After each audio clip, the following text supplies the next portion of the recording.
1983లో తొలిసారి ముఖ్యమంత్రి అయ్యాక ఎన్టీ రామారావు గారు మహిళలకి ఆస్తి హక్కును కల్పించారు. 50% ఆస్తి హక్కు అన్నటువంటి. అయితే అది ఎప్పటి నుంచి అన్నటువంటి దాని మధ్యన వచ్చినటువంటి కాంట్రవర్సీతో అనేక ఇష్యూస్ వచ్చాక ఎవరు తర్వాత చంద్రబాబు వీళ్ళందరిది అయిపోయాక రాజశేఖర రెడ్డి హయాంలో హిందూ వారసత్వ సవరణ చట్టాన్ని సవరించారు.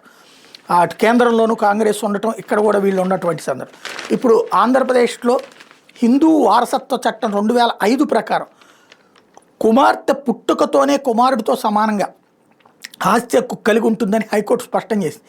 ఈ చట్టం అమల్లోకి వచ్చే నాటికి 2005 సెప్టెంబర్ 9 తండ్రి బ్రతికుండాల్సిన అవసరం లేదని, కుమార్తె జీవించి ఉంటే ఆస్తిలో సమాన హక్కు పొందేందుకు అర్హురాలని చెప్పింది.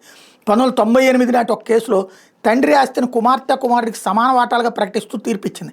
హైకోర్టు న్యాయమూర్తులు జస్టిస్ రవినాథ్ తిలహరి, జస్టిస్ మెడమల్లి బాలాజీలతో కూడినటువంటి ధర్మాసనం ఇటీవల ఈ మేరకు తీర్పిచ్చింది. కర్నూలు జిల్లాకు చెందినటువంటి వి మారెప్పకు పూర్వీకుల నుంచి కొంత ఆస్తిని సంక్రమించింది. ఆయనకు భార్య నాగమ్మ, కుమార్తె వీరమ్మ, కొడుకు బుసప్ప ఉన్నారు.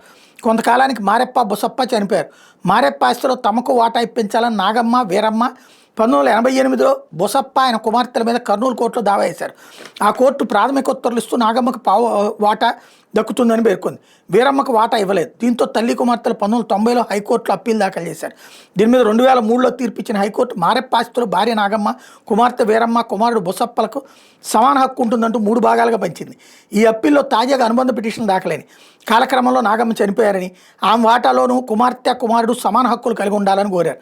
వివరాలను పరిగణలోకి తీసుకున్న ధర్మాసనం మారెప్ప ఆస్తిలో కుమార్తె వీరమ్మ, కుమారుడు బొసప్ప సమాన హక్కుదారులని తేల్చి చెప్పింది.